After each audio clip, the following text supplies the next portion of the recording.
kyokkola nti yagenda parliament kukola amateeka yalina ansa zaabo abamutuma n'eggwanga lyonna naye obuvunaanyizibwa obwo n'abukwasa kisajja kikulu tusaana okumusabira byonna ebyamusobako Katonda amusonyiwe kubanga ffe atukoze obulungi obutagambika tulina ababaka ba parliament nga badde mu parliament emyaka 5 naye nga ne bakugamba naawe kennyini oli munnamawulire nti kati muwandiikeko empapulanya nga bw'otuuka awo mu paragraph ey'okubiri otandika okunoonya ennyo nga oba kati era ogenda omaliriza ngo naye bakugambye mu byemizannyo abadde ati naye mu legislation business ezikwatagana ku bantu mu parliament eddoboozi lye libadde likola ki abadde atandise okulengereza obufu bw'aba Ibrahim Ssemujunganda ba Muhammad Nsereko mubaka nga alina doketi anti oyo bwayimirira bavubi envuba embi ebizinga ate nga constituency ye eri unique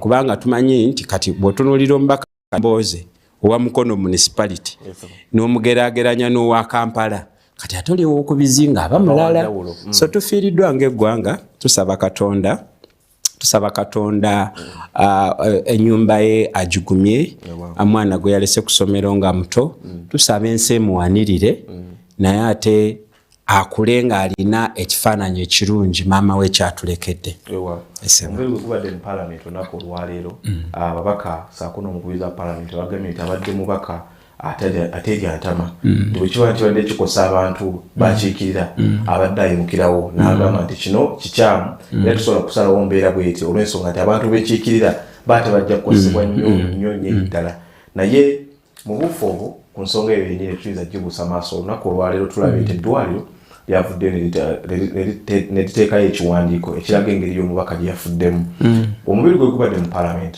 ababaka ba parliament saako n'akubiriza parliament ekibuuzo ekibadde kiriwo omuntu ono yafudde atya bw'abanga yasobodde okuba nga yejja ewaka n'agenda ku ddwaliro kitegeeza nti sajjale gye yabadde agenzeko teyabadde yamaanyi nnyo ebadde mayina sajjale kiki ekitaddewo embeera okuba bweti abantu abasinga bakubye ebituli mu bbaluwa ey'eddwaliro bagamba nti waliwo ekitali kituufu kyetaaga okuba nga tutegeera era tulabye n'olunaku olwaliwo nti famire ye ewaliriziddwa okuba nga basasula ssente okuddamu nga bakebera balabe kiki obuzibu bwabaddewa so eyo embeera eri maaso erigenda maaso mu kibiina ekya National Unity Platform naye ate twalabye n'akakiiko k'ebyokulonda olunaku olw'ejjo omukubiriza waako Justice Byabakama yavuddeyo n'agamba nti ekifo ekyo ekyakalangana kigenda kubanga kiddizibwawo bagenda kuba by election mangu ddala mpaka ng'omukulembeze eggwanga amaze okulayira bwekyo bwekiteekeddwa okuba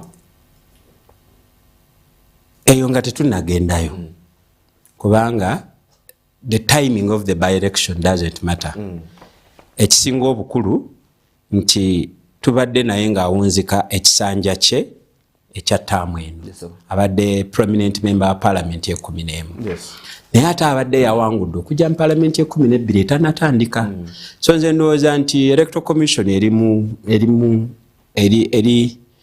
mu buyinza bwayo ekyokubiri okulayira kwa president nayo invent nene nnyo era bingi bisooka ne biyimirizibwamu olaba bw'aba ava waka ng'agenda gudo zisobola okusibwa essaawa 3 naye ate okulayira muganda wange naddala okwakalulu kano akafaanana nga bwe kafaanana so electoral commission tetugimalirako budde eri within its mandate naye nga sinaba kugenda ku conversation rotatingira ku nfaayi n'ebyobulamu by large and far njagadde neyambisa era akakisa kano okutegeeza abatuuliriza nti omubaka ono abadde wankiza ebyaddala era mu kufa kwe atugasse ffe olwaleero ku kitebe kyaffe tubadde tulina okujaganya oba okwefumiitiriza ku Dr. Chiza Besigye olwaleero awezezza emyaka 7 era bw'oba ogoberera emikutu gya social media twali tutegese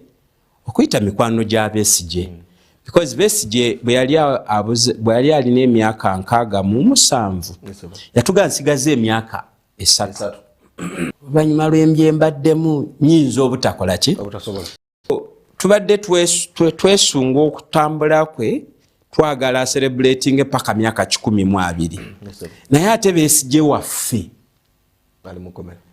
ngojeko ekyemukomera nti apaakinze emyaka 7 ate Besigye tali ya bigambo bye.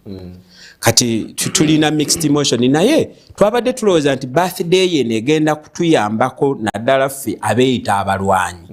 Tuliflectinge ku mulwanyi munnaffe wawaali ensonga ezamuteesaawo n'ebiringa ebyo.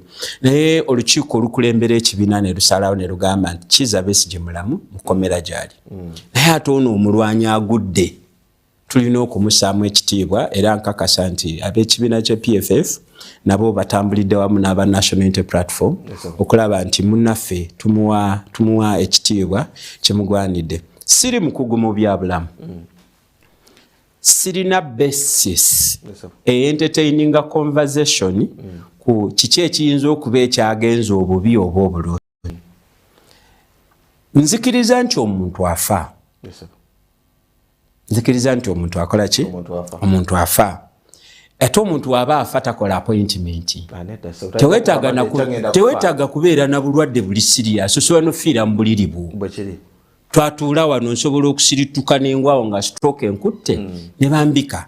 So akaseera katuuse bannayuganda tutandika okutunuulira ebintu ebimu in a much more realistic manner. Kati ekirungi kye batuyambye nti bazzeemu ne basaba private postmortem. Nja kukomentinga okusinziira ku findings bwe bali aba bazitugambye. However nze ekindeetera okwogera ku nsonga zino nti tufunye ebisasamaza okusooka ku byonna ojjukira okufa kw'omugenzi oyo yali ani Nabenda yali era mbaka Parliament yali akoze amaloboozi ag'amaanyi ennyo ku nsonga y'amafuta ate ensonga y'amafuta okimanyi wano twagikwatanga irizitera bwako.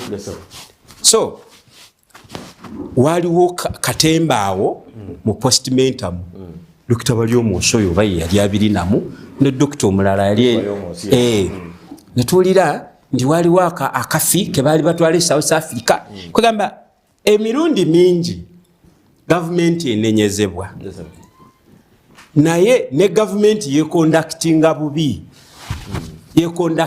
bubi. Nze kyendowooza ekisaana okutweraliikiriza ffenna because it is given omuntu afa.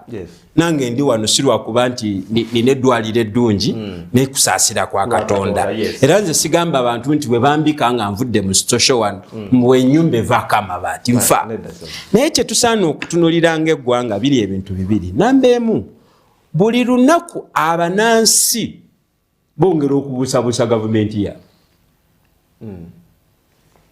Kyandibadde kimala nti omusawo omuntu yeewulira nga tali bulungi n'agenda mu ddwaliro abakugu ne bamukolako.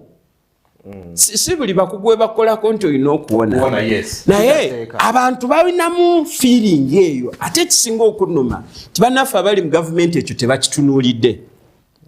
Etenze ntunuulira nti ne contestation zonna ze tulina ziri mu diminishing trust abantu gye balina mu gavumenti yaabwe. Kyokka ekisasamaza yakava mu kalulu.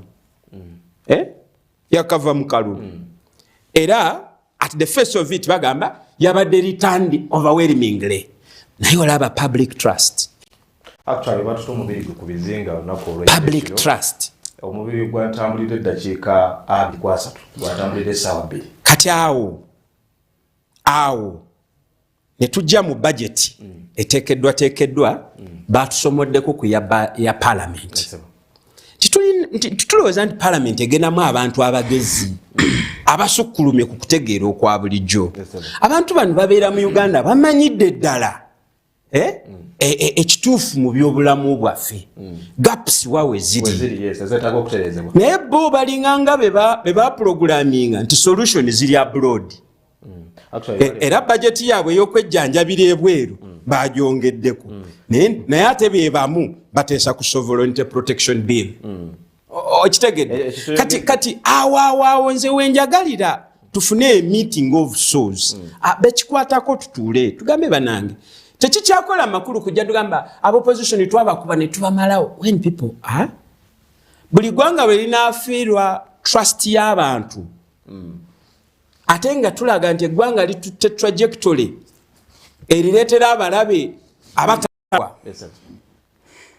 Tuliyimirira tutya singa omulabe oyo somehow atupenetratinga ng'ate current affairs zitulaze nti ekikuumye Iran bantu baayo bantu kukkiriza nti gavumenti weeri eyina ebizibu byayo naye eneeriwo esinga eki eyabagwira. Ekyo kiva ku bantu nti bayina relationship ne gavumenti yaabwe byekola ennyonnyola abantu ne batambuliramu. Naye otunuulira olwaleero omuntu abuuza eddwaliro nti mayina sajjala egenda etya naye nga yabuuza alina competence ki mu byokulongoosa abantu. Nabadde ne mukwano gwange n'aŋŋamba nti ekirungi nti tuline mwami Muhanji. Briefly ngamaliriza nze so mu kukungubaga kwabwe ndabyeko Anita Mongo ku madaala ga Parliament nga receiving mighty ng'akaaba amaziga agaddala ne ngamba nti amaziga gano tegandibadde ga kamera n'okukubagiza okwandisinze mu lutuula lw'olwaleero nga tujjukira omugenzi ffenna gwe twogeredde ebirungi. Parliament yandikyusizaamu n'egamba nti ebyobulamu tuwe priority. Sente zitwabadde twegabidde ez'okwejjanjaba ebweru tuzichanolinge ziddeyo emulago.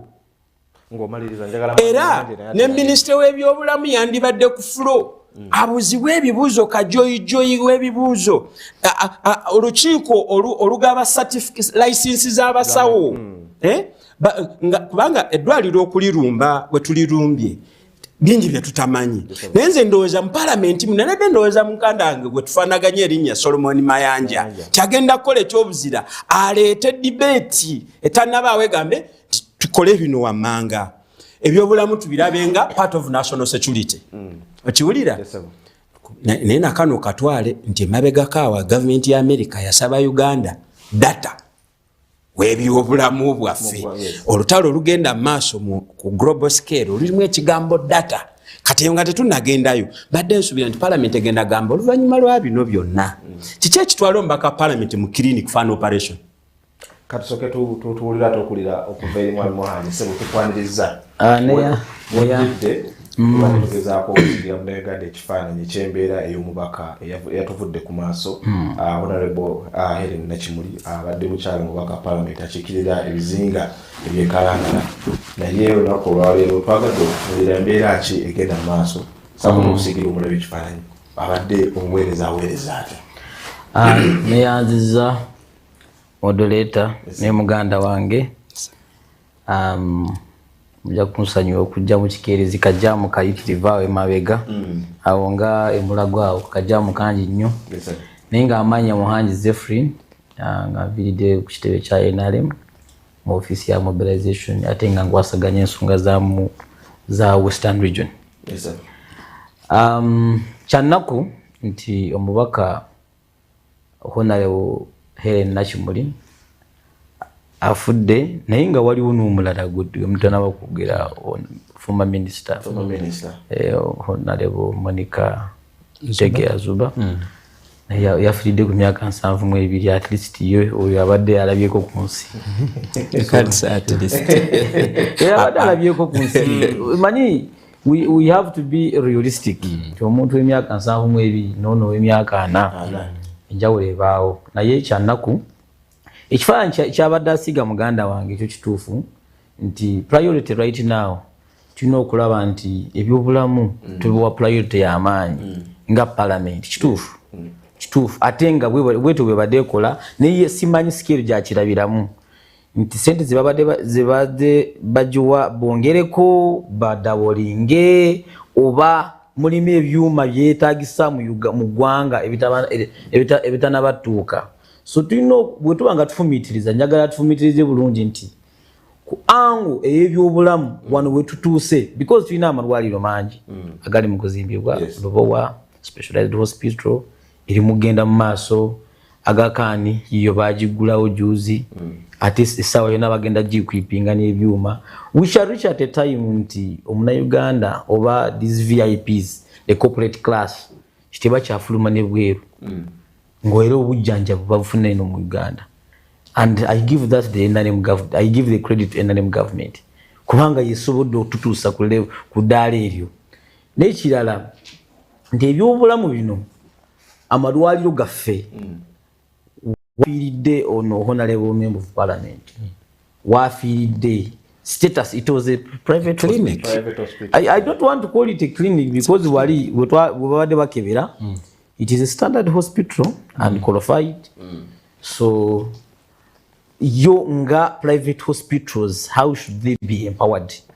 Because amadwaliro ganagawana nyini waliwo engage tugatunulamu ngaffe abana Uganda nti if we can also see how we can empower these private hospitals nacho kisoboka nga government nga golaba tubira ne factories ez'emwanyi bazi empowering za bwananyini tuina factories eza sukari amajani tea what these are private sector entities nti nazo tusobola okubanga zempowingibwa ne bazongeramu ebintu nga government ne bayamba ne bakwatirako abayina private entities mu byobulamu nabo kwatirako ne tusanga nti ebyuma babina bagala kebera kino wekiri bagalagira kino wekiri so najyo tusobola okufumintiriza tulabe kisoboka obayonga parliament can they borrow a leaf or tugenda kusigala wali mu kwipinga government hospitals. Mr.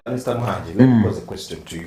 At some point, don't you feel like this could be a challenge? Nti mwami manja ina wayogere nagati echadda ebyobulamu government abantu batadeka Maaso olwo ebiganye gaps nyingi olwoza ati omubaka parliament ono she would have opted for a private hospital which yaze mulago anti kisinzira ku priority y'omuntu no chobolaba bwe bakutera wano obuuji ne bakuteeka wano shayo omukalu n'amata okola choice ngagwe ng'omuntu naye omuntu ayandivuddeawo olina akolera judgment yandigambye tiwandigenze wala nodekawo amata niyo nova onogenda ku buuji based on your priority what do you prefer kati ye ng'omuntu ojja kusanga nti eddwaliro sagala aliwugerera but because she has history with that specific hospital oyinza osanga gyabadde afunira obujjanjabi kati nze nange waliwo eddwaliro lyange lyenkola ki where I have my personal doctor nti personal doctor wange asinziira mu ddwaliro lino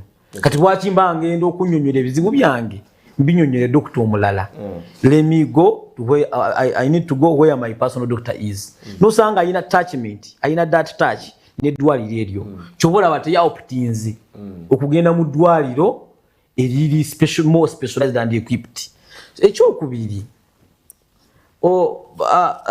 the way she was because the reports zitugamba nti yevuga n'okwevuga yes neyetwala mu ddwaliro katambi kumukutumegatta abantu ng'agenze exactly so okirabirawo ddala nti yali bubi nnyo nti really she needs that kind of intense like it is kind of emergency it wasn't that emergent naye yali yevuga neyetwala ku ddwaliro naye nawulira nti bode nafunamu ka weakness kangi nnyo ne bamuwa ki ekitanda ne bamuadmittinga kati awo tosobola tegeera oyinza okugamba nti at a certain point bandi mu transferring nze ne bamurefaringa mu the other better off hospital which that chance didn't happen nekirala njagala gwe tuba nga tufumitiriza tujjukire nti n'obulamu ku timetable yaffe Katonda naye abantu balirira okitegedde Katonda naye abantu balirira nti mwayo mayanja tuli wano tuli mu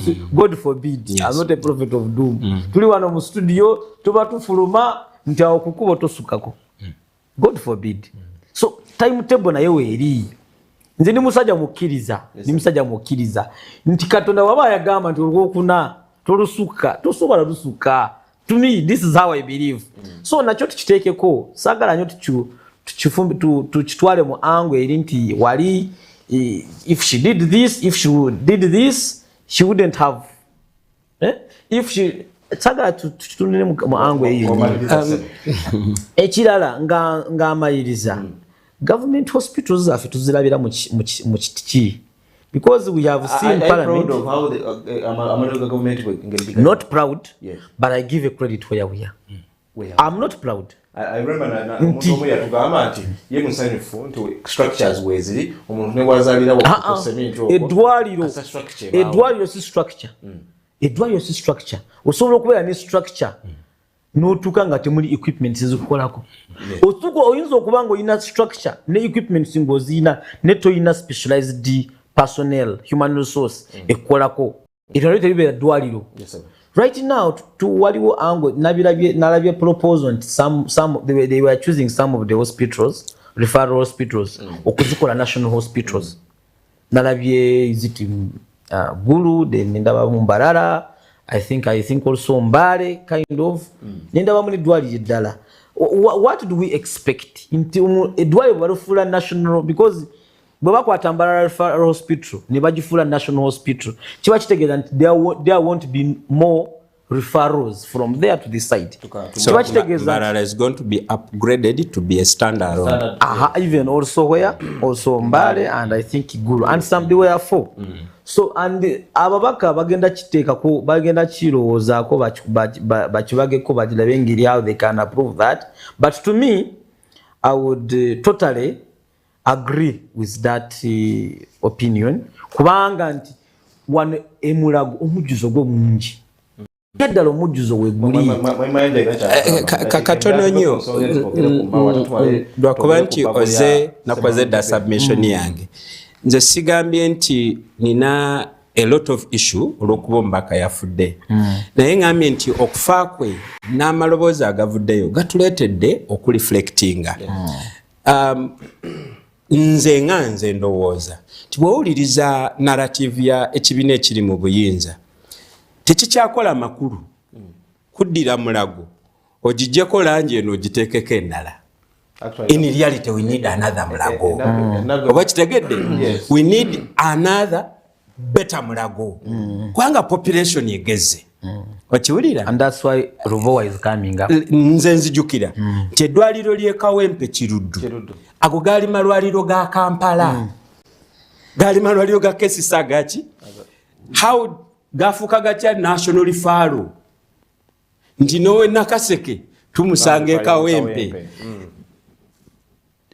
Emabegaka wabadde wakagulumbo wakati waba medical interns. Ate boddayo mu figures bakugamba nti mu Uganda first and foremost ekituwaniridde tubaddenga ne competence mu human resource. Nti abasawo abatendekebwa wano babadde balungi ekyenkaniddeawo era bakugamba be bali scattered across.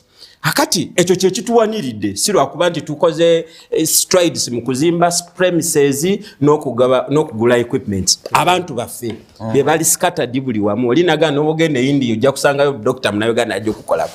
Now the real conversation should be nti eggwanga bwe liba nga likoze progress nga bwe twagala okujja accommodatinga health etambulidde ku speed ya nfudu. President Museveni alina argument gyatukozeemu mu magezi ey'okuleeta amagye mu civil life. Nze ndowooza nga sinalaba UPDF ng'eddaabiriza ekizimbe kya post office nandyagadde ebyobulamu biteekebwe wansi wa Ministry ya Defense because ebyobulamu matters of national security. Kati kitegeeza definitely ekintu gye bakitegekedde mu gavumenti attention yakyo ekyuka. Bw'ongamba nti kati defense encompasses health. Funding echuka. Wali owuliddeko ddi nga tulina supplementary egenzeemu Ministry ya Health? Zibao supplementary budgets. I am saying supplementary budgets. Outbreaks. You can't. When was the last time you had the supplementary targeting the Ministry of Health? We have had many outbreaks. Ebola. So, we have had outbreaks. I want us to have a progressive conversation. Nsanyuse nti you admit nti omujjuzo mungi. Nze nno ndowooza ne doctor tumukooya because doctor patient ratio eya Uganda tesoboka. Kati bwe tubanga twogera ku very many kilometers of tamaka ze tukoze zandibadde zirina proportional progress mu human capital mu health ne infrastructure. Nze wendowooleza nti debate ebadde relevant nnyo mu parliament olwaleero. Era parliament yandisinzidde okuneetuwaayo ekintu kye twekwatako so that tulekerenga awo buli muntu wanaafanga gavumenti tugikikineko. Ekituleetera okulowooza bwe tutyo kwe kuba nti bwe batudde ne bakola budget beeyongeza ssente zibajjanjabira ebweru. Nga tewaliwo supervision kubanga obuuziza private hospitals zino tugenda zikola tutya. Bwe kinaabeera nga ebyobulamu tubitadde wa Ministry ya Defense ba inspector abakakasa nti amalwaliro agali gatambulira ku trajectory settingiddwa government institutions nze ng'omuntu nandisanyukidde ekyo naye ekyokutugamba nti Lubowa is coming up olinga agamba abalwadde kati information katini sagala nze gwe mba nfumitiza sagala ntunule nnyo ku this VIP treatment kind of nze gwe mba nfumitiriza health sector yonna ey'eggwanga njagala ndabe n'omuntu waffe wa bulijjo omuntu waffe wa bulijjo nze muhanji nange bwe mwala nzi kiki what happens to me what next to me what is helping me to survive noli naye ayina category ye chobo ulide nti bayina insurance go ina insurance muntu wa bulijjo but the conversation will be a compulsory national insurance and that's what they are trying to push Mfumitiza tuyina sectors ezenjawulo waliyo tuyina national tuyina referral district and also the local health centers and the VHTs but tubanga tutundira NRM government. I'm trying to use the NRM government. Oja kumusanya okwesa NRM government because I'm too royal. Okay. I'm too royal to the NRM. Chirunyi mwakajira manifesto ya mtu gama tumujitambuza ke bitundu. What describe is an office mwofubutoka. Oli kumulama so bobola ba categories ezo ezetane ezo waliwo gye tugwa fenna. Nti waliwo omuna Uganda ye nti bwafuna obujjanjabi ku village best. Health center abawulira ali okay. Yes. Kitegeeza nti we need to equip it. Kubanga waliyo ajeetaaga.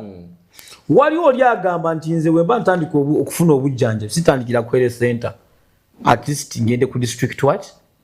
Ku district hospital.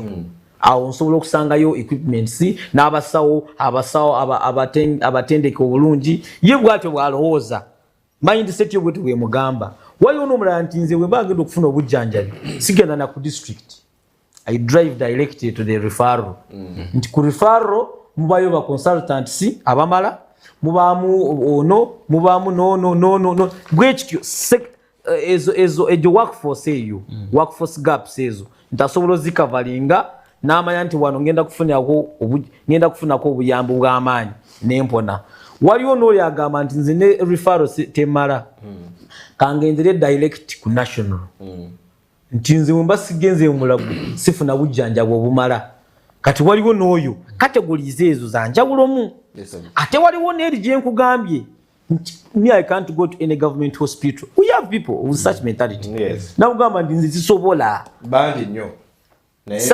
sagala bagamba nti bangi wanga sina statistics zaabwe nenga webabendabyeko agamba nti bwengende yaddala sina kyenja kufuna kati waliwo n'abo ate waliwo ne class eryendala nti nze mu Uganda sisobola kufunamu obujjanjabi nti nze ne bwefuna obuzibu bwe buti sisigala mu Uganda ndinyira nkubira wa ticket nafunira ennyonyi nengenda Kenya oba anywhere.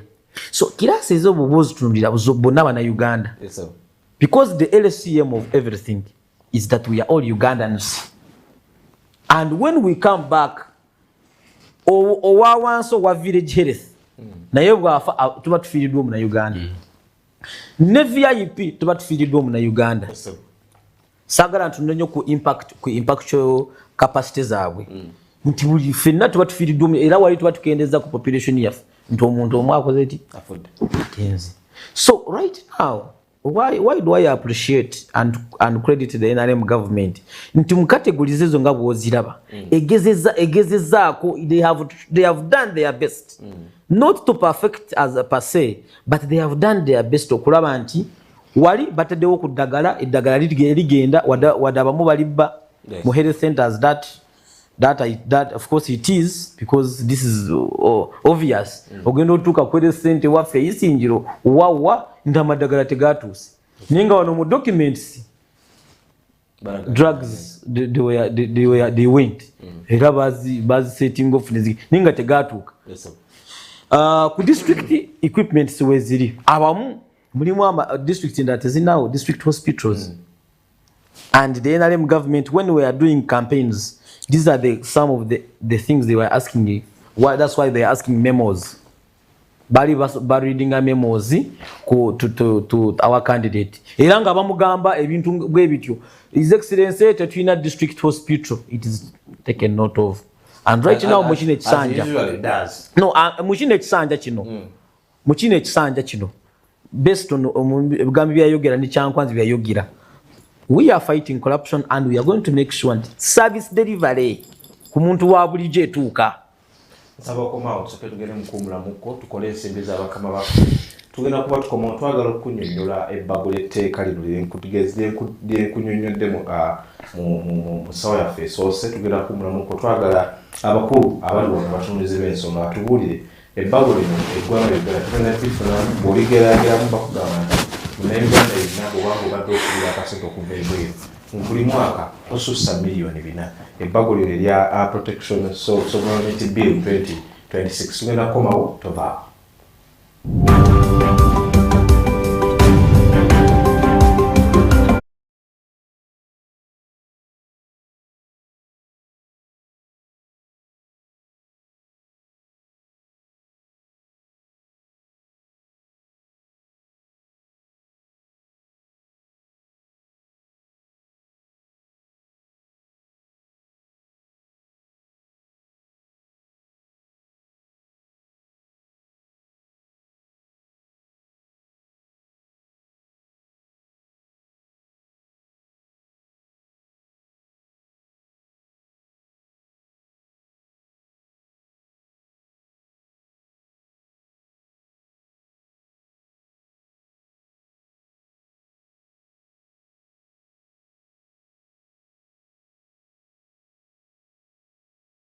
Rashid.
era nga lyaleetebwa yaliko omuduumizi w'amagye essawe ng'akola na Minister of Internal Affairs General David Muhoozi etteeka erya Protection of Sovereignty Bill 2026 twagala tukutemera etteeka lino gwe munnayuganda etteeka lino looza likukwatako oba terikukwatako bw'ojja mu byenfuna kuba mulimu akawaayiro mu tteeka lino akakuona ku byenfuna by'eggwanga Uganda mulimu akawaayiro akalala akakuona ku ebyenfuna saako n'akasente akava ebweru w'eggwanga lyattu Uganda bw'otunulamu olaba nti abannayuganda bangi bavudde mu ggwanga Uganda ne bagenda e Dubai ne bagenda mu America mu nsi ez'enjawulo kubanga banoonya akasente naye ate bw'obalabalamu akasente akava mu bantu abava e Bulaaya buli obuwumbi 2 n'ekitundu ezo ze ssente oba gavumenti gwe gulimu omusolo ogusoloozebwa buli mwaka ku kasente akava ku bantu abava e Bulaaya abasindika akasente kaabwe mu ggwanga Uganda omusolo gavumenti gwetemako etemako obuwumbi 2 n'ekitundu naye etteeka lino likugira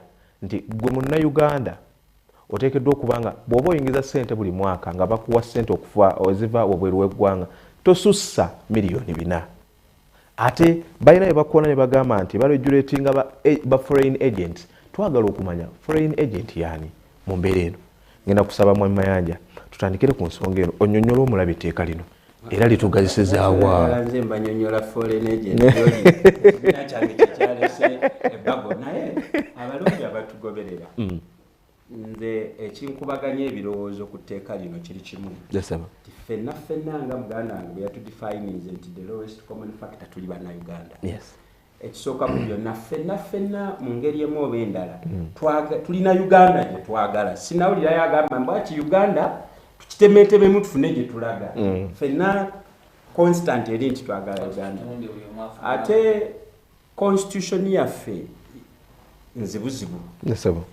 erina obuvunaanyizibwa bwetuwa so okwagala Uganda n'okugizimba buvunaanyizibwa bwaffe obutuweebwa constitution naye process y'okukola amateeka constitution etuwa omwaganyi okwetaba butereevu mu nkulemberwa yaffe nsaba okiddemu omulabe ngambye nti constitution yaffe etuwa omulimu ogw'ekwetaba butereevu mu nsonga z'okulemberwa kwaffe nga bannayuganda obanga eggwanga ekyo kimu number 2 constitution yaffe teinaayo weekugirako bunnansi newoba ofudde nsaba okitunyonyole bulungi okitegeeza omulabi constitution teinaayo weekugirako bunnansi oba munnayuganda ya Uganda newoba okoze ekipi ekiri sakiririgo ekwadimitinga nga munnayuganda mu bunyomero bwonna bwe wayitiramu okufuuka munnayuganda so etteeka lino ebimu ku bisasamaza ebiririmu lirimu obuwaayiro obugamba nti bw'onookola bwoti n'obunnayuganda bwo tujja bukujjako bw'onookola bwoti obunnayuganda bwo tujja bukola ki bukujjako etteeka lyadefayininze omugwira munnayuganda abeera ebweru wa Uganda ng'akola ebinyiiza Uganda yo gwe bayita foreign agent gwadde bategeeza ne minisita alina obuyinza okugamba kati gwe tokyali munnayuganda okusinziira ku tteeka lino na biki byeweetabyemu bwe njogera ku nsobi za gavumenti kinzijako okuba omunnayuganda kati awo ffe aba People's Front for Freedom watutanulidde kubanga ffe tugambye tuli obsessed ne freedom ffe tukkiriza nti newankubadde nga wano wabaddewo akasiriikiriro k'emmundu emirembe teginnadda emirembe mu byenfuna emirembe mu byobufuzi emirembe mu byobulamu obwa bulijjo eyo yemu ku struggle ze tulina okukola awamu ng'abannayuganda tutuuke aweesimisa kati tweraliikiridde tetteeka lino okusinziira nga bwe lyabagiddwa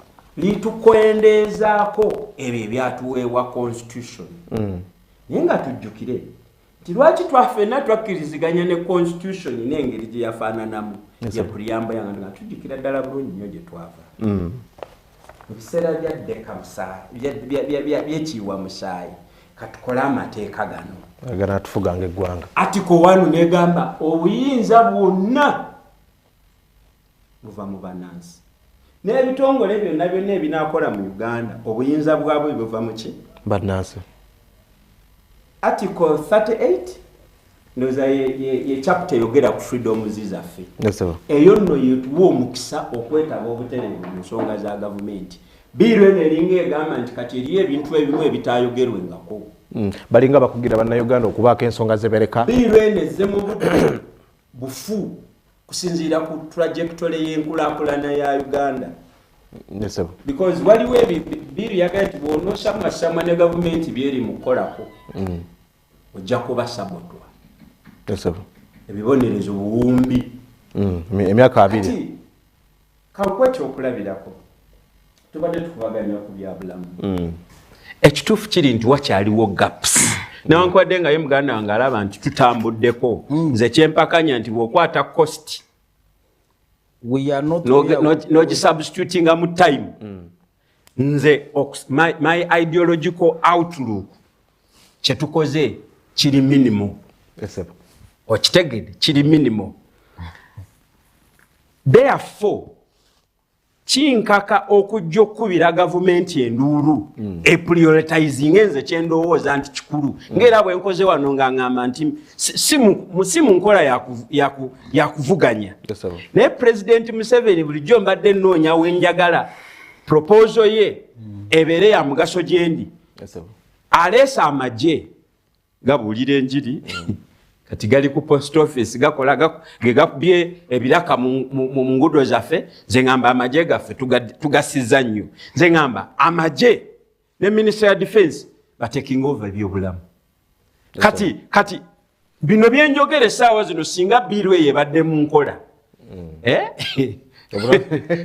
nandibadde either ndi summoned by the committee ku security je egenda okuformingibwawo biiro eyo probably n'obunansi bwange bulinza okuntolebwako so bino bye bimu ku bibi ebiri mu biiro eno naye ng'omuntu ayayanirwa okulemberako Uganda etteeka lyate lyandibadde bbi singa tewabadde fenna tukimanyi nti Uganda okulaakulana kwayo ina abalabe era kitumanyi nti abalabe abo batuula mu bifo ebyenjawulo buli ssaawa baba basikiminga butya we batukwata ku nsolobotto n'olwekyo siri munnayuganda mujega ayinza obutawagira ndowooza eyinza okumyumyula okutaasa Uganda kubanga sirina ggwanga ddala however conduct ya gavumenti kati ne mu kaseera akavuddeko kwegamba enneeyisa yaabwe etandika okulowoozesa nti waliwo ekikusike ekiri emabega w'ebbago lino era abatunuuliza mbaga nti bw'olitunuulira ennyenkaliriza ng'otunuulira ebyakavaawo lirina gwe litajetinga so nze ndowooza nti newankubadde nga likyali mu kubagibwa ekituleeta okulyogerako abagenda okukola omulimu gw'okulifuula etteeka bawulirize zino ensonga ezivuddeyo mu bantu Association of Bankers bayogedde because emboozi ebadde wano bulijjo okuva President Museveni ng'ajja atubulira privatization, liberalization and so forth abadde ng'agamba Uganda tetulina capital era ekijustifyinga foreign investors wano ne incentives zonna ze batuwa kwe kutuyamba okutulosa Actually, ogede kuba banka bembadde njagala okukoonako tugenda kwogera kuba banka sako n'ebibiina ebyanakyewa naye nga kusaba mwami Muhanje etteeka lino tulabe nti bannabyabufuzi bangi bavuddeyo kubanga bali wakanya nga bagaa nti ebbago lino terikkirizibwa era lisazibwe mulemena kufuuka tteeka mu ggwanga Uganda banokoddeyo ne bagaa nti omulamwa gw'etteeka lino ngenda bisoma mu lulimi olunyanyimbe nti to regulate agents to regulate foreign agents to protect Uganda from external interference in politics, economy and governance. Ebyo byebakonokodde ebyenkizo nti byebisobola kyekibaletera okuba nga baleeta ebbago lino mu bbago lino wansi ne bateekamu oba ebyenkizo ennyo ebikola ebbago lino ne bakoonako foreign funding akasente akava ebweru ne bakoona ku criminalization and penalties ne bakoona ku economic sabotage. Njagala omulabi akulaba kuba essaawa eno tujja kugamba nti gwe naye mwaliwo ate ng'ogyenyumirizamu tekuswaza. Very proud. Njagala Munnayuganda akulaba ekyo ky'olunaku olwaleero. Omusigire ekifaananyi eky'ebbago lino. Munnayuganda alyetaaga. Neyanziza ate ne muganda wange Mayanja wale submission ennungi. What is the scope yo ey'ebbago lino? Tusobola ogitunulira tutya nti bagambye strictly we are safeguarding our interests as Ugandans and also development. Bintu ki ebisobola otuyamba okusafeguardinga interests zaffe ng'Abannayuganda. Tulekere nnyo okulaba nti we can't do without these people. When I say these people, you know what I'm meaning.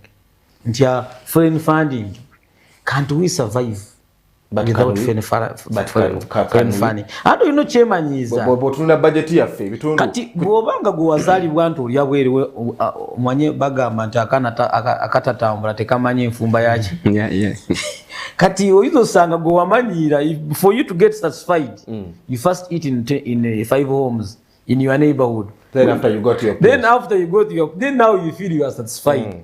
So at the end of the oyina okumanya bw'omala n'okula emyaka ne gyeyongera omala n'ofumitiza n'ogamba naye bwe ndekerawo okulya wali sobola okubaawo bwe ndekerawo okulya wali sobola okubaawo ogenda okyemanyiiza nga miri gy'ofuna oli awaka yekka ate n'okkuta and you become okay. So at the end of the day tujja kulaba nti bwe tutandika ekintu kino mpola mpola gradually at the end of the day we shall be independent. This is their direction y'ebbago lino actually tuyinza okulaba nga punishment ey'abantu abamu. Of course something goes with mubaamu collateral damages ezibaamu nkikyema NGOs ezimu zijja kufuna obuzibu bw'amaanyi. Tuyina the civil society colleagues ababadde bafuna foreign funding nabo bajja kufunamu obuvune. Some faith-based organizations mwezi nazo zifuna like someone starts a church afuna funding okuva ebweru nga ina ba partners sente zisuka mu million bina bantu bangi abadde bazifuna 400 million. To them it's a pocket change. People will receive money, a lot of money from outside, and they are doing good work on the ground here because usangu mutine bwabanga afuna billion like 10 billion annually. 10 billion bweziyingire no mu Ggwanga abantu abazifunako abazi benefiting baba bangi naye nate bwemuleta ebbago lino terigenda kukosebwa ati awe kugira egiyamba government y'okubanga Uganda bwe tutandikira wano once in order to safeguard our interests because tutunulidde abakenkufu abasosi because I told you nti eggwanga nga terina bakulowooza ku kintu bwekiti basooka ne bafuna intelligence yokka basooka ne bagatheringa intelligence from different sources and there are many sources who give this information to the state. So state yesooka ne capturinga intelligence ate tekijja mu lunaku lumu. It has to be babadde bakimonitoringa. They are receiving information. At the end of the day they sit as the council ne bagamba naye if we bring this bill it can protect some of the interests and we will even spend less. Tujja kuba tetusha omanyisi right now omuntu sente ziyingira ku account FIA ne yingirawo sino sente zigenda washobola omuntu agamba nti bazindikidde sente zikyali mu bbanga tebana bazita ku account agamba nti zabawo nsinzi FIA. That's the use of FIA and there is no state without an intelligence authority that regulates the finances that are coming in the country. Personally, I have moved in okutuuka mu Ggwanga katugeze mu Europe. You cannot enter with more than 5,000 euros. Yes, true. You can't enter. You first, even when you are still in the plane, you first declare how much you have in cash. If you don't declare and they check, they find you have the money, that's the case. Naye ogenda okutuuka ku level eyo wayo gye basookera mu kino bakitandika bwe kiti. By then wali oyingira ne billion za sente noyingira mu Ggwanga. Naye billion eyo bw'oyingira mu Ggwanga kiki kyekola? What's the purpose of the money? Purpose ne bw'oba ogenda ku withdrawinga sente zo ku account yo. Yes, sir. ngogenda kuzidwenga sente zisuka milioni 10 they have to ask you for the what they were purpose. Yes era bakubuza sente zino zigenda ninga sente zizo kati baba chatandikira mu banka bana bali mu company banka yennyini to regulate sente kubavaako no kulaba nti sente zotwala togenda zikwesa bubi. So what about is this bill for the better? It is for to regulate. Go manyi to bade to yonoona. If you know that sente zobadofu no bado zikwesa bulungi, lwaki oli mweraliikirivu? Why are you scared? Sente bado zifuna. Sho bado zikwesa bado kimanyi. Tekitataganya mirimu gy'eggwanga, development y'eggwanga, tebitataganya, tebikwata nako. Because sente zibadde ziyingira ne bazikiriyalinga. 5 billion neziyingira. No value, no syndic accountability. The money, everything is clear. Yes. You have your figures, you have your documents, your financials you have. Sente ziyingira, nogira nezikola emirimu egy'eggwanga, kankikamenti egy'eggwanga. Because it was later nezisanga bamuhangi. It is benefiting amu netugenda mu field tugulamu pichi emotoka ki nizikola emirimu abantu ne bafunamu n'omuntu wa wansi kakati gwe ne ebago teligenda ku limiting ligenda ku limiting neligenda tuyambako lwaki ngamba bwentyo njagala kutunula ku aspect eno no in this part chengama nti teligenda ku limiting nga whereby nti bagaye nti annually you're supposed to receiving 400 million ekyo kigenda kuba obadde or receiving a billion nga bw'ogambye bw'obanga osaze nodda ku 400 million that will affect the work bamaze ne bagamba nti bw'oba oyagala okususa 400 million you're supposed to write a letter. A written authorization from the minister. How long will it take for that letter to be responded to? Written authorization gyebagwadde bagamba kibaddewo nenze ndo kibaddewo just wakuba mugenda kirabira mu biiru kibaddewo nga authority kabatu information nga tetunagenda neeyo Government esinzira ku kyokuleeta etteeka. Nkikuddemu? Sente nyingi eziyingidde ezidestabilizinze oba ogenda kukola etteeka nga lirina n'ekibonerezo kumpi kya bulamu. Because bw'oba ogenda kunsiba emyaka 20 it is almost equivalent to life imprisonment. Kati bw'obanga oleeta etteeka erifaanana bwerityo tosobola kundeetera speculation. Walina okubaawo facts. Uganda bwe yali eteesa ku bisiyaga ng'omaliriza kuba tuli mu budde bwa mukulu muhanji media houses zatulaga things to believe mu police report etannaba kubulirayo tetufunyeemu mention ya misango egiri mu ttuluba eryo gye tugamba nti gyabeera derived from the behavior n'abagwira tetugirina both mu foreign na wano wakati ekisemberayo ddala lwaki gavumenti ekoledde nnyo ku intelligence gathering naye neetafuna budde kuteeka mu nkola recommendations za kooti ku bintu bannayuganda bye balinamu interest okugeza emirundi mingi kooti erina amendments zerecommend zetukole kugeza nga mu byokulonda ate nga tufunyeemu nnyo obuzibu naye parliament tefunanga budde wabula yafunye obudde bwa biiru eri driven by intelligence gathered awo nze wenjagala ongattire girangenda kugattira mwami obudde bwose kubanga njagala tutunule ayogedde bwe tuba nga tutunula mu ttuluba erya intelligence nti your intelligence they have not ascertained exactly impact ye sente zino kyezibadde zikola oba misango ki because evidence yaleetebwa mu kaseera aka sente gundi biri y'ekisiyaga ya homosexuality bill evidence yaleetebwa si eno tenaba kuleetebwa mwino biiru ya billion gye bali mu kuleeta kati lwaki buli kimu kiina factors ezikivuga right now when we are looking at intelligence there is no stupid state there is no stupid country ejja kujja wano etandike kugatula buli kimu ekikuteera awo intelligence is intelligence this information it is totally confidential totally era kyemanyi mu tiimu mu bakakensa abakulembeddemu biira eno basooka ne batuula ne balaba ne bekeneenya impact ey'ekintu kino bwe kibadde kitambulira nti sente bwe zimwala okuyingira mu ggwanga waliwo ebintu byebidestabilizinga tulina abantu baffe bafudde abantu bafa. They are just financed because what you see in Zingira. So, for example, Morobo groups. What you see in Zingira, Morobo territories. Katezanazo government in the state, it's your state. Never wagongo no kwato buyinza. Chogendo kusokera ko. Blocking us Zigenda Morobo activities. But that is what are those rebel activities? No. You will not be told information, intelligence. Bring out this bill. When intelligence is a law that directly touches me, that even threatens my citizenship. Batachasobola kusigala nga mbazi ya intelligence. Ati nze nkugambye nti ne bwaba gwe n'okwata obuyinza ky'osookirako what you first fund immediately ky'otandikirako intelligence. That is given. Because you know kukuuma obuyinza bwo. That one is obvious. Yes. Every country, even if it is liberal, like you have to invest in intelligence. And when information comes, you don't simply let it to the public.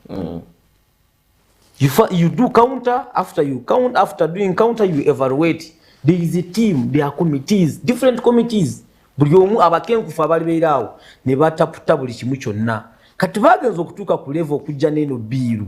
Nti nesobola obbayambako si bizibu byonna kubanga oli asobola okusindika miliyoni 4 alizosobola okusindika miliyoni 4 buli mwaka naye nga activity yo weeri long run activity yo weeri bwebanga eri yakujjako mayanja activity yasigala agikola ki agimaintainize mu myaka 10 abaweza sente ze ngaziterese ajje ate oluvannyuma ajje amalize omulimu ngaziterekawo. So intelligence, we mara okufuna such kind of information and factors ezeetoleddwa kwenda biiru. Kyobola those people abakikulembeddemu abamu teboogera. Actually njagala weekend n'engeri gye litambulamu. Njagala weekend njagala following ekintu kino. Genda ku baana abakikulembeddemu abakulembeddemu biiru eno. Muyite wano mugamba ajja lyogereko. Tagenda kujja. Tasobola. Ekyo nze kyongera okuneeralikiriza. Tasobola. Balikolera ani? Tasobola. Because government it is for the better. Then government asola na kuyogera for that better. Ndi abantu abamu oyongera litukangisa. Oyongera litukangisa. Because tomorrow it is NRM, tomorrow it is you. Ogenda kiraba impact ogenda giraba. So muganda wange gino kintu kibaddewo. Ninga kibadde kiri mu tulube lya FIA. Nti FIA kivunanyizibwako. Nabando sente zabo bali bazikuti until you justify what's the purpose of the money. So kat FIA ebadde ekikola ninga not legally mu constitution nga tekiri, it's not a bill, it has just been doing it as Financial Intelligence Authority is a creation of an act of parliament. And as authority when it is doing it, sometimes usanga nga nabo bayina ebintu. Right now they are going to be helped by the ministry in charge, Ministry of Internal Affairs nayo egenda kiyingiramu osayini naye erogatingamu part ebayambako ku part because ogenda okusanga eri nga bayina a lot of transactions ze bakutte within a day. Ngenda kusaba mwami. That's workload. So right now nga system nga government okulaba nti okuweereza bulungi, they are trying to divide all these responsibilities. Ate okulaba nti n'omunnayuganda wa wansi tafuna omunnayuganda oli owa wansi waliwo engeri gye bamugondezaamu mu kintu kino kubanga kigenda kutegerekeka kibadde kikolebwa naye nga abagezi mwafe abakitegeera abasinga bagezako kugondezaamu muntu olina NGO abadde ajja abadona alina badona bateekamu akasente okulaba nti atwala abantu bilioni 10 zibadde zijja. 10 billion has been coming in the country, but what's the justification of the 10 billion? Let's first go. Waliwo omuntu atakimanyi katufoke tugive mu kumulamuko tugenda kukomawo batubulire mwami Muhande na wakonye n'agamba nti bandi banga akonye ku nsonga intelligence n'agamba nti yankizo nnyo mu nsonga eno mu bago lino nti okubanga balese bago lino mu parliament bafunye intelligence y'amaanyi okulaba nti bakugira sente zijja mu ggwanga Uganda. Atugebe tuwandibanga waliwo ne obubinjo bwa bannalukalala obadde buligezako kubanga buleeta sente mu ggwanga Uganda okubanga butataganya emirembe mu ggwanga. Twagala okumanya obubiina bwa bannalukalala byebine ebivuganya gavumenti bw'otuna ebibiina ebivuganya gavumenti byebingi ebisinga okubanga bifuna akasente okuva mu bweru bw'eggwanga okugeza ekibiina ekya National Unity Platform. Tugenda kukomawo tuvaawo.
Sakuna abali mu parliament oludda oluvuganya gavumenti tugamba nti ebbago lino si ddungi bwe tubadde tugenda mukumulamuko tubadde tukoona ku bwe nabadde tutandika essaawa enakoonye ku byenkizi biri mu bbago lino bye nasomye mu lulimi olunyaanyimbe nga ekyasoosemu byonna kye bayise foreign funding tubadde tugezaako kiwa obudde saako n'okuba okusigira ekifaananyi ekituufu ekya foreign funding ono honorable Muhanji watukonedde natugamba nti nga bwe bagadalinga intelligence ne baleeta information eyo nti kyandibanga oba kiteeberezebwa sente zino ziva ebweru ziba zizze kuwagira bubiina bwa bannalukalala okugezako okutabaganya eggwanga yatulino Uganda naye bw'otunula bwotyo tulaye nti ne mubuuza nti ebibiina ebivuganya gavumenti bye bibiina bya bannalukalala kuba ne nkumenyera ekyokulabirako noga nti national unity platform okugeza sente ezisinga okuba nga ziddukanya ekibiina ziva bweru bye bibiina bye bategetinga And other rebel activities which are not partly associated to the political parties. Are these parties rebel groups? ADF gwaliyo wajirabako nga yatachingako n'ekibiina kyonna nenga terimu wadde yakendera twagikuba twagisala amaanyi naye ng'olabirawo ddala nti. So why do we make a law when you're already containing the aggressive situation? Hey. No, we are not containing per se, but there is that gap. And that's what we have to bridge. Mugezaako kunafuya opposition. Si kunafuya kyokka. Because mu competition olina okunafuya enemy wetu watch need. So is this one of the strategies mukozeseza? Kati bwe kibanga nti oli mukufanya there shall be no opposition by 2021. By 2031. No, 2021. Opposition kati bino ebisigadde tuli mu postmortem report. Tuli postmortem report. Opposition weri. Mr. Mwangi. But if they are involved in rebel activities, they must be dealt with, because there's no any other there's no stupid state that can tolerate rebel activities in the country. Yes, you cannot really. Even if you take charge of the government and you nemu kwata government yamwe nemu mwabajukulembera nowulira nti muhanja aina yaka. Briefly, what are these rebel activities to the viewer ategere nti ekintu bwekiti ne bwekiti? Those are some of the rebel activities that the government is trying to fight. We have seen various scenarios. We have seen scenarios in most especially in the western Uganda, where rebels they have attacked schools. In Kasese. Yes. We have seen a scenario in is it western Nayoba Ntoroko side. Nayo attacking awe somero yachichwa ne balyocha. Solo, it has been happening, most especially those parts abali nearer to those forests, where those harbor areas of the rebels. But the government and security has come out, and we have these are ADF that come from and information has it that these people they get funding. These people, these rebels, some of them are rich by. Are these rebels within Uganda, outside Uganda? By look of things, because lwaki mbuza bwentyo abwegedde ku events ezo ezatuukawo mu western Uganda ng'ebyaddala twalaba ebitongole bikuumaddembe byava ne bigamba nti abantu bano bava ebusukka basala booda ne bayingira e Uganda okugeza Kasese eri kumpi ne booda ya Uganda ne Congo, ate whereby tourist activities oba taxes nezisinga zibadde mu bitundu ebyo ebyokumpimpi. So at the moment wogamba nti they are funded from abroad. Funding and they are harboring there, but in connivance with some of the terrorists in Uganda. So much, so much. Okay. Because katigurgo tuina Jamil Mukulu. Isn't he Ugandan? He's a Ugandan. Isn't he in custody? He's in custody. Up to now? Yes. He was heading which unit? Which ADF. ADF. It wasn't it a rebel group? But before this bill, we successfully upheld him, and is where he's supposed to belong. He's in custody at the moment. We don't need this law anyway.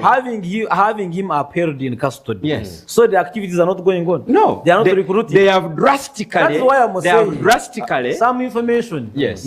is under the intelligence books, which you might not access. You see, when you are making a law. When you are making a law, sagala kwogerera ebitongole ebya security ebyokwerinda sagala byogerera, but with the small crew information I can get, this I can call it roadside information, which I know nti rebel activities, rebel groups, some are still there. We have not exhaustively gotten all of them, all the hinges. Because of use of kwata no nemutuka wali nemubakwata nebabamu bana abadduka tolowooza nti bwe bamala okudduka, because we have already seen every day people in security circles they are receiving defectors who are coming, they are receiving them day and day, and that's why I'm saying they won't disclose this information to you, but things are going on, and it is the responsibility of the concerned departments and authorities okulaba nti bakontaininga ekintu ne bakikuba eggwanga ne litambula mu maaso ate Uganda n'afunamu, because as long as we have peace and security, if our country is peaceful, really mba nfunamu.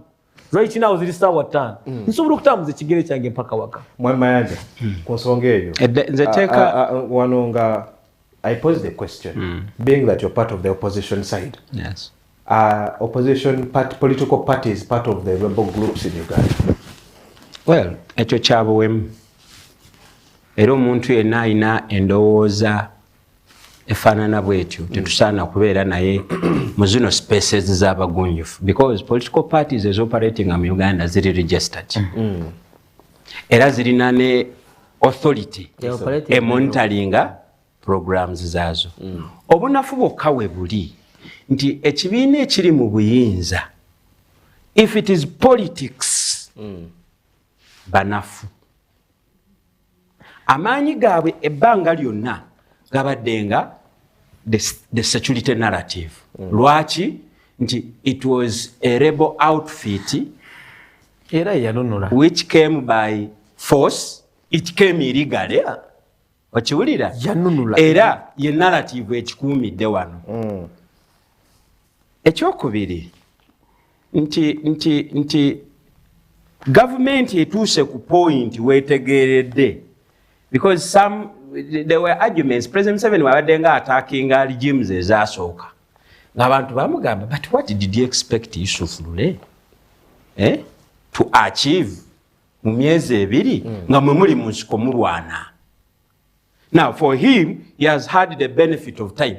True. Emyaka ameka naye waliwo ebintu fundamental ebimulemye ate naye n'atuuka kukkiriza nti kati bino bigani kyovola bamulimu akawaira akagamba gavumenti byekolako bw'onoobitagalirangamu nga weekalakaasa ng'ojja ku TV wano obyogereko minisita asobola okudeclaringa nti oli agent. Yes.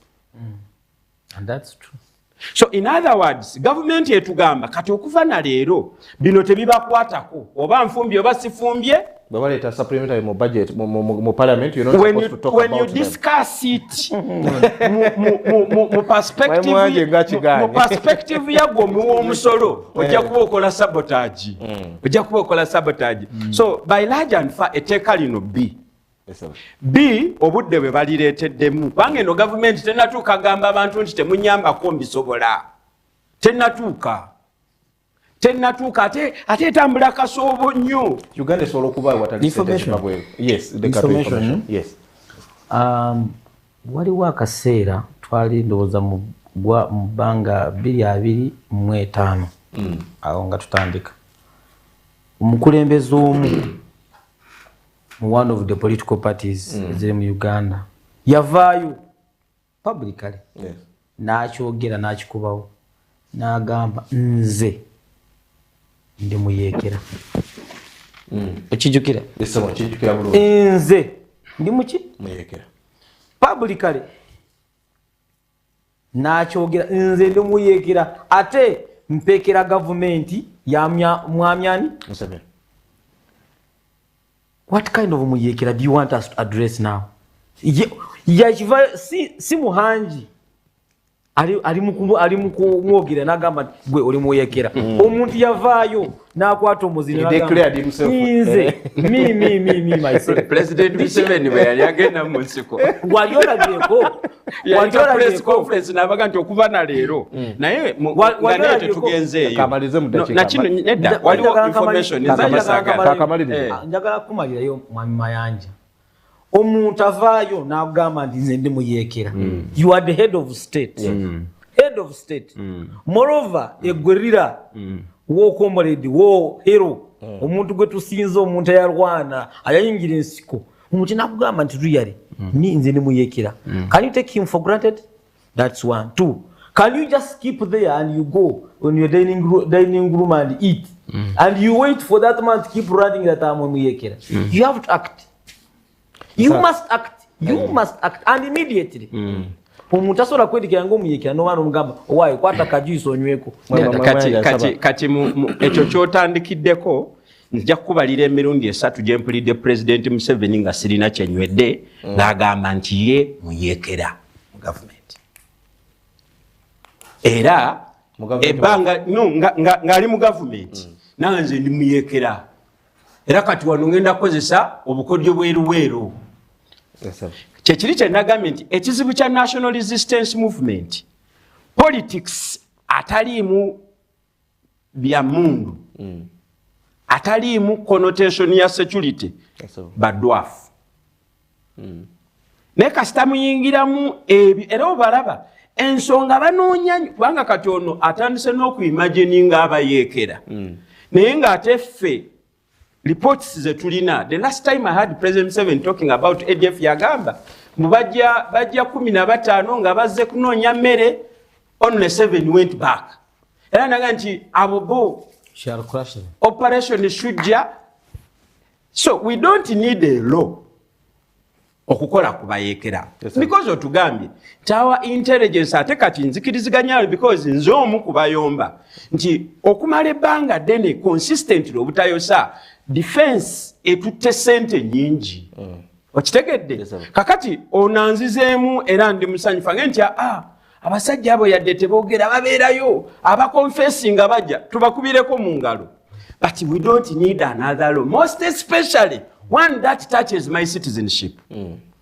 tewaliyo justification minister talina buyinza ku bonnansi bwange tabulina ne bwe mba nkoze eki teri government si yempa obunnansi government yansangawo wano nga ndiki nga ndi Munnayuganda waliwo emboozi nyingi gye ndi okusaba lunaku lumu tukubaganye ebirowoozo mu kukola etteeka lya Citizens Registration Act okiwulira waliwo awaawo ensawo gye baatusala about our citizenship ne batuteeka ffenna mu kasero kamu that we are citizens by birth others by registration si kyabwenkanya awo baatusala ensawo naye kati wano we tuli muganda wange we don't need a law of this magnitude okupreemptinga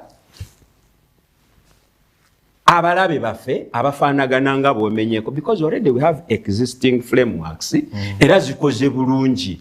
The Financial Intelligence Authority, it has served the purpose. But it is overwhelmed. No, it is not. There is no report. There is no report. But because of the financial, there is no report. Wabula report eriwo. Nti abanansi bakaluubiridwa kinene okuva lwe twatandika okusabotaginga operations za civil society organizations. Era emboozi eno kati yatandise Abanayuganda emitima gibeewuba lwa nsonga. Most of our religions are foreign based. The Catholic Church is a global movement. The Catholic Church has been ebadde famous okwogera ebiruma abantu. Kati ndaba abafaaza baffe ku katuuti olw'okuba nti ensibuko ye Vatican tetumanyi intelligence ki gye yagazalingibwa ku ekereziya nga faaza bamukubye eyinuka n'obunnansi babumugyeko because sirowooza nti waliyo faaza asobola okusasula fine ya billions ebbiri. So nze ndowooza nti ne gavumenti nayo erekerawo okutusasamaza. You don't bring this law at such a time. Bogamba at such a time, what do you mean? I am saying nga government echa budget yayo ekitundu ekisinga obunene kivugirirwa bantu bagwira. Nga government eno yebadde etugamba mulekerawo okweraba nga Bannayuganda mwerabe nga ba citizens of the global village. It is very okay for someone to come from China najja wano nitumuwa ettaka n'abeerawo nakola. Bannansi tubadde tugenda tugoberera narrative eyo. Kati ate otugamba nti bw'onooteeberezebwa bw'onooteeberezebwa etteeka liirino tujja kukwata. Ani alina era nze ndowooza mudda tusaana tufuneyo an agency nga y'abantu evetoringa kooti tezikyamala kubanga office ya DPP eringa nga pipeline buli kye bagireetera kigiyitamu buyisi. Kati nze ndowooza nti twetaagayo ekitongole ekitunuulira mu bimu ku biteeso bya gavumenti eri abantu nga kubanga kati nga bw'oyogedde Kyagulanyi ali bweru kyakola si kya butujju. Kyagulanyi agambye ti ssente ze mutuwa muziteekako connotation ya human rights protection ne democracy. Naye tulina obuzibu mu kalulu bwogeddwako abantu bafudde ne ruling zizino eza kooti nga zigamba akalulu kaffe yadde tugenda maaso nesi kalungi. Reports on human rights violation ne baziteeka ku kiguni. Response ku Kyagulanyi si tteeka. Response ku Kyagulanyi bwe ava mu kibiina ruling government kwe kujja ku platforms nga zino ogambe nti wayogera wano, these are the facts. Okiwulira, you don't enact a law. Kubanga etteeka eryo bw'olikola abamu ku bakozi bo nga balina ebigendererwa bye kooti birabyeko. Nze Mayanja banvunaanye concealment of treason. Okiwulira, bankututeko mu interrogation ne bambuuza emmundu ne bafanda baffe. Recently baganda bange 36 baali bagenze mu leadership training e Kenya. President Museveni yasimukawa Arusha. Bano baali bagenze mu leadership training ne bye baali bagenze okusoma nga biri public. Babakwata ne babaleeta ng'abatuuju. So bwe tuba nga tulina system eyeyisa bwetu tetusobola kusirika nga mutuleetera etteeka ery'okutumalako eddembe lyaffe lituweebwa ssemateeka. Maaso ne mukwatagana ne ku bunnansi bwaffe ne tusirika naddala nga justification zammwe za speculation. Bwe balenyesebwa Mayanja nsaba tutandikire ku information gyoyagala okutuwa ate otubulire n'otubulira ddala eggwanga Uganda tusobola okubaawo nga tetulina kasente kava Bulaaya nja kuwa ekyokubuuza. Wiiki eno twalabye South Africa yafulumizza eggulire ng'egamba nti ebitundu 8 ku buli 10 ku balwadde wa program ya Siriimu gavumenti ya South Africa yegivujjirira. Fe Uganda tusobola okutuuka awo. Government ya South Africa ye managing programs zayo ku HIV. Yes, tekamu ensimbi. Ekisooka muganda wange Mayanja. You see, I didn't want us to look at Uganda in a fictional way. Ebitasoboka. To talk of impossibilities. We discuss. I don't want us to discuss fiction. Yes, sir. In other words, because nasoso mugamba nti intelligence is intelligence. It is intelligence. Chobolaba ne FIA, it is Financial Intelligence Authority. It is intelligence. And there is no any day FIA will outrain for you, will outlay for you a paper.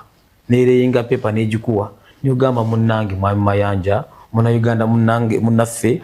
Reporter yiyo mwaka somamu waliyo kirabyeko. It is FIA. It has that ideal of intelligence. Intelligence, we have got specific people who consume that information. Yes. Not everyone consumes intelligence. And even if I'm gathering information, they are gathering information about you, Mayanja. Waliwo webeeraga tebasobola gathering information about you, Mayanja. Alile maana ne bagikuwa.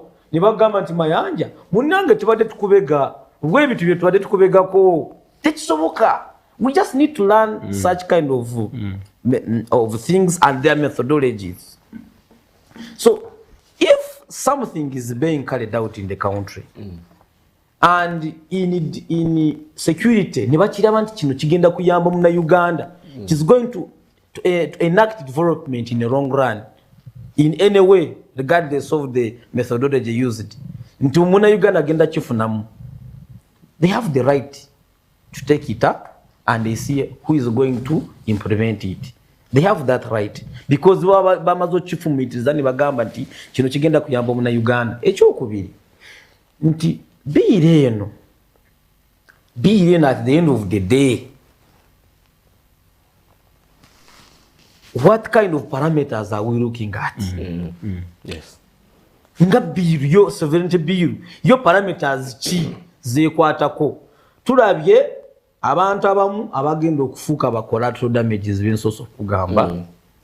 Kyo kituufu bija abantu abamu abasinga bajja kufiirwa emirimu gyabwe. They will lose jobs. Sure. Because if the company has been there for the last, I have one of my colleagues, Amita Godba, Tumushabe, and other colleagues in the Sarabire, they are my friends. We discuss. We differ politically, but they are my colleagues. Tero Baraba. Naye, usanga such person, aina workmanship, the human resource almost team yabatungaga. nga ataano bona abafuna ekyemisana n'ekyeggulaawo. We shall I'm not saying those ones specifically, but some organizations will close. Yes. Some. And some will come up. You know, when one closes, another door opens. Yes. We must give that room. That when this one closes, another one can open. Because you never know. When that is being done, some other opportunities will be created for some specific people who will benefit in the long run. That I can see. At the end of the day, sente zino bwezibadde zijja bebalabye bwezibadde zijja nga zijja foreign policies zijja, we have our own policies as the country, because balabye mu sabotage eyokusabotaging government policies that have been approved by the cabinet. Of course, that idea is also there. It was also captured. In some of these policies of these people, this funding is coming to sabotage, strictly to sabotage government policies that have been approved by the cabinet. Okay. So we therefore, if when the cabinet has approved a certain policy, let it take lead, let it go on, let it be implemented. But there are other forces that come with masitual force. Nga muganda wange gyayogeza nagamba kino tekisobola kubaawo ninga olabirawo ddala nti kigenda kuyamba muna Uganda. Cabinet abantu abatuulawo balina obwongo, bantu bayivu ne bapasinga ekintu, and time for implementation gwe Mr. Mayanja and your team, your circle, ne mugamba because Mayanja alina backup, alina kasente aba akimanyi nti bwagenda ku front line kamera nezimulaba accountability yingira akasente basukuma. That's blackmail. That's blackmail. I'm sorry to use your name, but this is what we have seen. And clearly we have, it is evidenced nti abantu abamu bagenda ne parliament awo ne basituka ku muzinda ne bakwata omuzinda just to be seen, to put a sabotage scene. A case in point, we have seen, I don't want to mention their names, nengono yali common ono honorable muganda wange no zake ndabyo tumulage nnyo mu parliament asituka nayagala n'okukwata n'amatayi n'agakwata n'asooka n'afunyamu n'egungumbi. Tubirabye very many scenarios, but just to be seen. Okay. To be seen. Okulaba nti beegula ku bantu, and also the foreign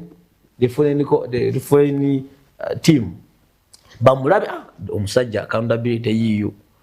You know, you have to showcase and justify your accountability. Akasenta kayingide nenga accountability omusajja ajiko. Nalabye juzi ono yali mu FDC. Honorable Nsibambi. He was somewhere. Ate na declaring and sente zimu abantu ababeera mu komera mulimu satanic clique ebafuna nze ndowooza we shouldn't take Nsibambi's arguments serious kubanga musajja oli munamateeka. Yes, yagasomesa omusajja abadde member wa parliament naye lecturer. I cannot take any information from granted. Amateeka gali driven by facts. You see, when me I can't demean someone, I can't say bamuwate challenge ne bamugamba bamutegekere sho oba no ku TV wano bawalala agene evidence, we shall start a conversation from there. Ne wabanga because tumanye ebizibu bya Nsibambi fa abaludde naye tumanye ebizibu, so that's why I'm saying oyo muleke ngenda kusaba Mayanja ekiseera n'akugamba nti why time for truth is happening. Let us have the truth said. ngenda kusaba osibule kubanga nange mbalaba ninzo okugamba nti mulimu n'abamu ababeera mu opposition, but we are dealing closely. You want me to come and give you a list? Mwa muhanji So I want to give you an outline. Producer ngode wafe buwede sabo osibule neyanziza nnyo. Tuyanziza programu moderator wa Formulonji ne comrade wange Mayanja. Nsanyusa okunkyaza leero wadde nazzeko late naye next time I'll keep time. Okay. Naye nga timu zaffe ziri mu field na abafiridwa si bano betwogeddeko mu kusooka, naye nga abafiridwa bonna tubasaasira, ate n'abali abalwadde abali ku bitanda batalina amaanyi bulungi tubasabira nti Katonda abawonye, tokulaba nti tusigala ne tutereera n'obulamu bulungi. Few weeks ahead tugenda mu swearing y'omukulembeze waffe omulonde His Excellency Yoweri Kaguta Museveni. is going to swear in atongere okututwala emyala emyaka 5 mu maaso nkowola abannayuganda ffenna okulaba nti tukikwata ffenna ne tumuyambako okulaba nti Uganda yaffe tugitwala mu kaseera ak'ebyokugagawala with spoliation because tumwenalemu tuyina 10-fold program gye tugenda okwachivinga ate n'okulaba nti tulwanyisa nnyo corruption obuli bw'enguzi tugenda okuteeka kwesiira nnyo okusinga bwe banaba tebanakola tteeka eryo ojja byogerako naye banaamala olikola banyabo ne basebo fenna tuli bannayuganda ekyo kiri given era fenna mu ngeri emu oba endala tulina engeri gye tuyayaaniramu Uganda etuweereze nga naffe bwe tukola ki bwe tugiweereza. Nze ndowooza nti oluvannyuma lw'emyaka 4 ne we tutuuse tukyuse gavumenti bw'eba erina kyeyagala buli bweneekozesanga amaanyi n'ekifuba results zijja okufuna zezo zefunye emabega naye waliwo omukisa omulala for instance teweetaaga kukola tteeka lino nga kirabwa n'omuzibe nti otajetinga Kyagulanyi olw'ebyobufuzi oba kiwulira Kyagulanyi wamukwatako mu musango gwa treason kenyini n'omuta n'okwata abantu be n'obavunaana treason we kenyini n'okola ki kati when you come back and notandika tupointingira wano nawali ekirala olw'okuba nti tumaze okufunako ku bizibu bya state yaffe n'emisango nti at one time omusango gwa Kiza Besigye ogwa rape n'omujulizi yali muteeketeeke teyali nakyo kooti n'emufulula olw'okuba ebyo bibaddewo tulowooza nti eggwanga lyaffe bwe tubanga twagala okugenda mu maaso tuddeyo tukwana abantu ate abantu tuba involving mu kukulemberwa kwabwe when government becomes transparent kijja kubeera automatic naffe nga tuli transparent government bwenaaba egenda mu bazungu nejjayo sente nejjayo tear gas nejjayo emigo nejja wano netuga nti temugeddamu okusimba ebitooke mu luguudo kuba government kyeriko awo tugenda kufuuka nga Somalia ekisemberayo ddala bwe tubanga tukyalina obunafu mu byenfuna nga buli amawanga gatandise okwogera nti amafuta ge tulina mu tterekeru gayinza otutambuza emyaka 2 nawulidde waffe atugamba nti ge tulinawo gayinza otutambuzayo emyezi 2 oba kitegedde naye bwe gaba gatuuse nti tugabalira myezi 2 njagala omanye nti tegagenda kufugwa pump prices tezigenda kufugwa so bwe tubanga tukyalimu ebyo ebyokugamba gavumenti nti gavumenti ogamba nti mwenyweze tuyite awazibu ffenaffe tugamba nti gavumenti nga tennaba kukola tteeka lino gavumenti bweba eyagala okututwala kukulaakulana okwannamaddala esooka ewuliriza emiranga gyaffe egy'okukendeeza ku kwejalabya kwayo sente ziteeke mu bisinga obukulu abanansi tugenda kuba basanyufu naye gavumenti bwenaaba ekyadiibutanga bwe yakoze biliyoni nye kyankwanzi next time ogenda kumpiroskisa njagala muyigiriza 10 program